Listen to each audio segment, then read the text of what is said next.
bi ngay lekk lu tax waxoo bisimilah. waaw damay WhatsApp rek ma message yoo xam ne booy lekk dangaa war a wax bisimilah. bañ a tontu loolu dong la.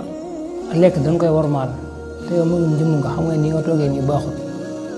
ak sa téléphone bii nga yor lekk di WhatsApp amul fenn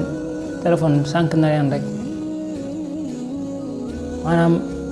nii nga toogee nii sax baaxul boo dee lekk dangay bank say tànk nga toog wormaal li ngay lekk man lépp loo xam ne si nii rek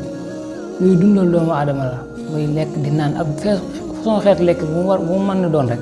danga war a fexe boo koy lekk nga wormaal ko nga jàpp ndab li bu dee kudd nga yor wala loxo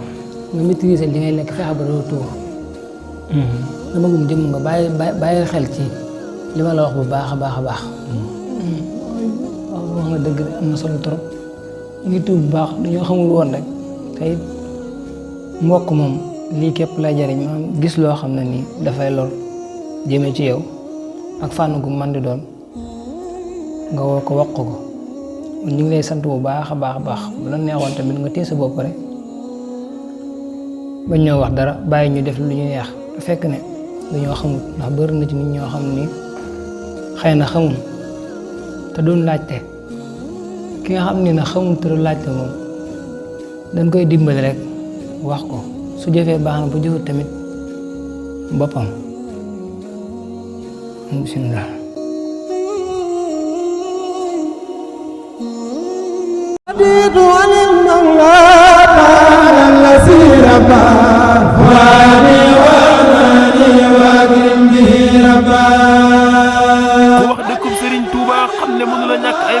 moo tax Serigne Bassirou Mbacké jàmbaar islam indi leen maktabatul maariful muridiya li ngeen di soxla ci ay téere yëpp man ngeen ko wutee ji maktabatul maariful muridiya